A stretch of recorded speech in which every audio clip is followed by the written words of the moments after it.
Share मार्केटमध्ये गुंतवणूक करून प्रति महिना 60% दराने पैसे परत देतो असं लोकांना आमिष दाखवत 3 कोटी रुपयांची फसवणूक करणाऱ्या 2 आरोपींना पोलिसांनी अटक केली होती।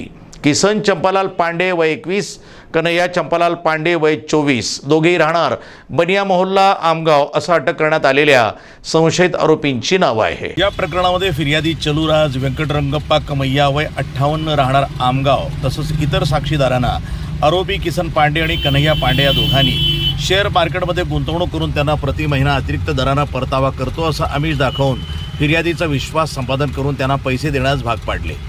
या दरम्यान फिर्यादी आणि साक्षीदार यांच्याकडून 3,19,75,000 रुपये घेऊन अप्रामाणिकपणे अपहार करून फिर्यादीची फसवणूक करण्यात आली आहे। या प्रकरणी फिर्यादीच्या तक्रारीवरून आमगाव पोलीस ठाण्यामध्ये गुन्हा दाखल करण्यात आला आहे।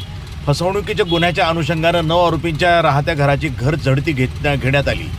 यामध्ये वेगवेगळ्या व्यक्तीच्या आणि वेगवेगळ्या व्यवसायाच्या नावानं संशयित आरोपींनी 38 बँक खाती वेगवेगळ्या बँकेत उघडल्याची माहिती प्राप्त झाली। तसंच आरोपींच्या राहत्या घरातनं 6 टीव्ही, 1 लॅपटॉप, 65,000 रुपये रोख रक्कम तसंच 1 नोट मोजण्याची मोठी मशीन असा मुद्देमाल जप्त करण्यात आला। तसंच आरोपींनी वापरलेल्या बँक खात्याचे तपशील अर्थातच स्टेटमेंटचे अवलोकन केले असता त्यावर 45 कोटी रुपयांचे आर्थिक व्यवहार झाले असल्याचं निष्पन्न झालं असून आरोपींना न्यायालयामध्ये हजर केलं असता त्यांना 5 दिवसाची पोलीस कोठडी देण्यात आली आहे।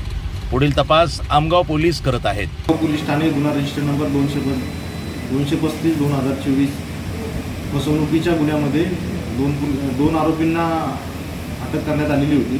सदर आरोपींच्या पुढील तपासामध्ये जवळजवळ 38 बँक खात्यांची माहिती प्राप्त झालेली आहे। त्या खात्यांमध्ये 45 कोटी रुपयांचा आर्थिक उलाढाल झाल्याचे दिसून आलेले आहे। सदर आरोपींचा आज रोजी न्यायालयातून परत आणखी 5 दिवसांची पोलीस कस्टडी वाढीव मिळालेली आहे। आरोपींकडे आणखी कोणाचं फसवणूक झाली का त्याच्याबद्दल आणखी तपास करत आहोत। सर मला हे सांगा, त्यांच्या घरून जे तपासणी केली आहे काय काय साहित्य मिळालेले आहे? त्यांच्या घरामध्ये 65,000 रुपये रोख मिळालेले आहेत।